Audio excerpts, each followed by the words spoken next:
Mélania, bonjour. Vous nous faites l'amitié de parler en français et je vous en remercie. Votre livre, L'architecte romaine, nous plonge au XVIIe siècle et pour cause, vous êtes évidemment romancière, vous avez même eu le prix Strega en 2003, mais vous êtes aussi spécialiste des peintures vénitiennes et de l'art baroque et aussi, et peut-être que c'est là le cœur de votre sujet, des femmes artistes. Vous avez à cœur de remettre en lumière ces femmes qui nous ont précédées et qui ont soit été invisibilisées, soit se sont perdues dans l'air du temps. Et vous nous emmenez à la rencontre d'une femme qui s'appelait Plautilla. Et Plautilla, c'est une rencontre en quelque sorte que vous avez fait il y a de nombreuses années au détour d'un dictionnaire, me semble-t-il. Vous avez vu la mention de cette personne qui donnera plus tard ce livre absolument magnifique. Mais avant de nous y plonger, expliquez-nous comment vous avez découvert cette femme. Ouais, merci pour m'avoir invité ici. Excusez-moi pour mon français, mais j'essaierai de faire de mon mieux. Donc, il y a vraiment plusieurs années, de nombreuses années, peut-être maintenant presque 30, je préparais une leçon sur la peinture, sur les femmes peintres de la Renaissance italienne. À ce temps-là, j'écrivais, je travaillais, j'étais imbriqué sur Marietta Tintoretto, la fille du Tintoret, et sur laquelle j'ai écrit un roman, La longue attente de l'ange, une monumentale biographie sur la famille, sur la ville et sur Venise du XVe siècle. Je lisais donc un abecedario pittorico qu'on peut traduire alphabet pictural d'un abbé qui s'appelle Pellegrini. Et je suis tombée, je peux dire, sur la suivante biographie. Il avait écrit comme ça. Il y eut une autre Plautilla. Je dois dire que la première Plautilla est Plautilla Nelli, une religieuse dominicaine qui vivait à Florence en 15e siècle, 6e siècle, pardon, et qui était une femme peintre dans le couvent. Donc, il y eut une autre Plautilla, la nôtre, romaine, architecte, qui donna des dessins pour un palais de la famille Benedetti et en plus réalisa une chapelle en Saint-Louis des Français. Il s'agissait de 4 lignes seulement, mais elle contenait 2 mots qui m'ont fait sursauter. Romaine. Bon, moi aussi, je suis romaine. Donc, il s'agissait d'une femme qui avait vécu, travaillé à Rome. Et puis, architecte. J'étais vraiment surprise parce que la première femme architecte, la première architecte en Italie, a pris son diplôme en 1928. Mais le livre que j'avais entre mes mains avait été imprimé en 1720. Donc, cette femme avait vécu et travaillé avant, en XVIIe siècle. C'était quelque chose, un exploit extraordinaire. Mais je n'avais jamais entendu son nom. Et je me suis dit, bon, qui es-tu? Donc, le lendemain, je me suis rendue à l'église de Saint-Louis des Français, à Rome, plein centre historique, l'une des églises les plus connues de ma ville, parce que là-dedans, il y a 2 des plus beaux tableaux du Caravage. À ce temps-là, j'habitais tout près. Et tous les matins, je me rendais dans cette église pour contempler, pour être avec les Caravages toute seule dans l'église. Mais bon, à la nef gauche, 3e chapelle, chapelle de Saint-Louis, il y avait un petit panneau, et sur le petit panneau, on pouvait lire que l'architecte était P. Bricci. Donc, c'était le même nom que j'avais lu dans cet alphabet pictural. Donc, c'était vrai. Puis, ce n'était pas Paul, Pierre ou Patrice. Je savais que c'était plutôt Plautilla. Et ce jour-là, je me suis dit, ah bon, on t'a perdu, qui es-tu, Plautilla? Et vous vous êtes lancé à sa recherche, oui, à travers une longue enquête qui vous a fait faire d'ailleurs plein de découvertes. Et puis entre-temps, il y a eu aussi des découvertes par des historiens de l'art, la révélation de certains tableaux, puisque Plautilla a été architecte, mais aussi peintre, puisqu'elle a grandi dans une famille.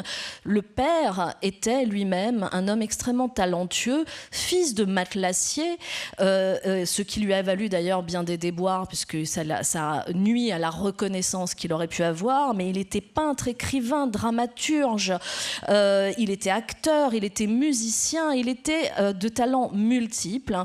Et il avait 2 filles et un fils, Albina et donc Plautilla. Albina était celle qui était destinée à se marier, c'était l'aînée, c'était la plus jolie, c'était la plus mariable.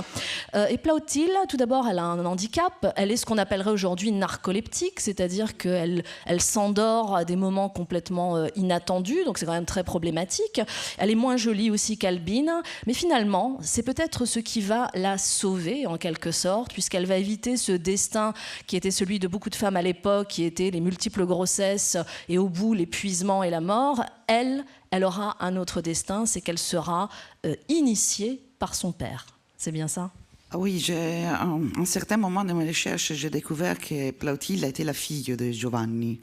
Et Giovanni est un personnage extraordinaire, en fait, mais son nom n'existe pas dans l'histoire de la littérature italienne. Mais en fait, il a été l'un des plus originaux écrivains populaires. Il écrivait des romans criminels, des chansons, des sacrées représentations, des comédies très, très brillantes.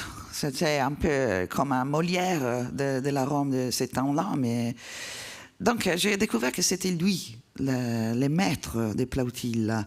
Il était peintre aussi, mais un peintre sans succès, sans talent. Il peignait, par exemple, les enseignes des boutiques, des voitures, les enseignes des voitures, des cartes géographiques. Donc, une peinture mineure, on peut dire. Mais s'il avait étudié, disaient les contemporains, il aurait pu être un Aristote. Donc, c'était un génie plébéien qui savait tout et qui tout a enseigné à sa fille. C'était pas vraiment commun donner des notions de mathématiques à une jeune fille. Mais il a choisi Plautilla parce que Basilio, son fils, le mâle, était trop jeune quand Giovanni a commencé à être malade. Donc il savait qu'il n'avait pas beaucoup à vivre. Et Plautilla était là, elle était prête et ça l'a sauvée, bien sûr. Elle était prête, elle était talentueuse, elle est intelligente et elle a décidé de vivre une vie pleine et entière, même si elle va le faire simultanément avec beaucoup de discrétion. Ça n'est pas une flamboyante Plautilla, mais c'est quelqu'un qui a de la suite dans les idées et elle va tracer son sillon jusqu'au moment où elle va faire une rencontre décisive avec d'abord une religieuse qui est la sœur de l'homme qui va changer sa vie, parce que ça va être à la fois une rencontre humaine extrêmement puissante, ils vont s'influencer et s'aimer, mais aussi une rencontre qui sera une révélation professionnelle, qui va l'aider énormément à faire émerger son talent. Oui, l'histoire de Plautilla n'est pas une histoire flamboyante comme l'histoire d'Artemisia que vous connaissez. Plautilla pouvait être la fille pour la génération d'Artemisia, mais Plautilla a vécu toute sa vie cachée, parce que son père l'avait destinée à la virginité. Giovanni a inventé un extraordinaire truc quand Plautilla était très jeune, et il a raconté que la Vierge avait achevé un tableau que Plautilla n'était pas capable d'achever. De finir elle-même. Donc, elle s'était endormie, disait Giovanni, et le matin, la Vierge avait achevé son visage.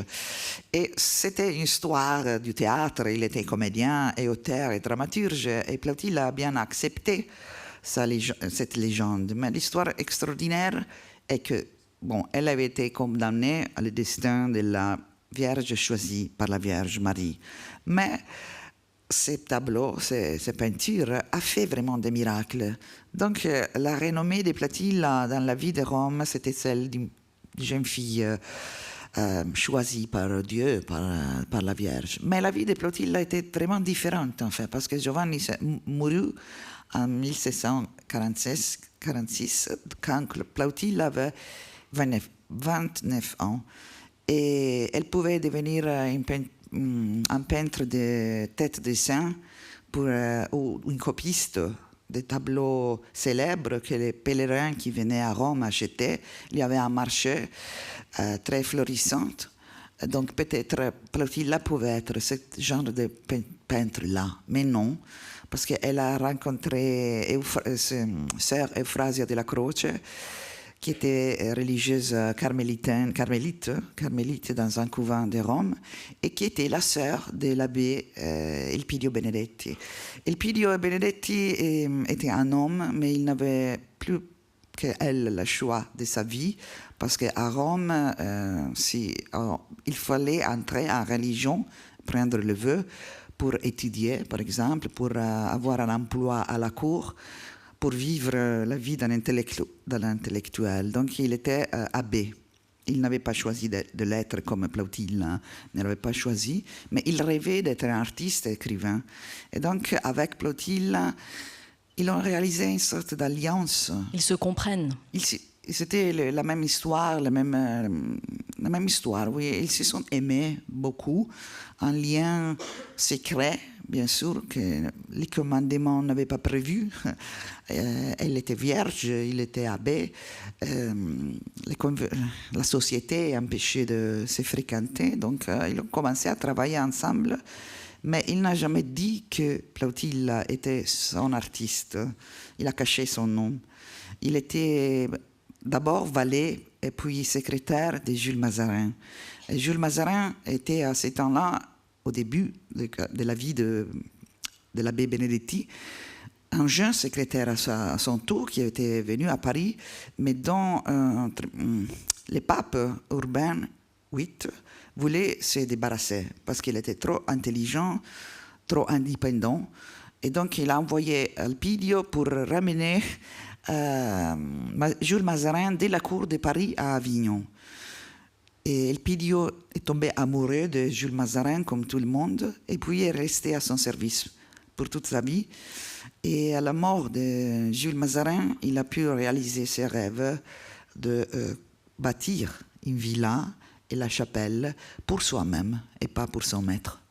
C'est donc l'histoire du rencontre, c'est aussi l'histoire d'une ville, parce que c'est Rome aussi que l'on découvre à travers ce livre, la vie de Rome, sa construction. C'est une ville en devenir, un peu comme Plautilla, qui est une artiste et une architecte en devenir, et ce sont des destins en quelque sorte parallèles.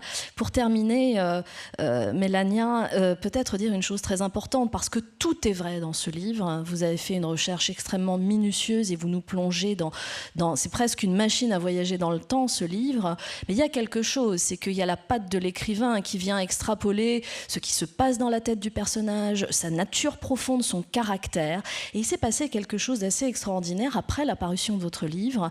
Vous avez eu entre les mains une lettre de Plautilla et vous avez découvert qu'elle ressemblait en tout point au caractère de la Plautilla que vous avez créée.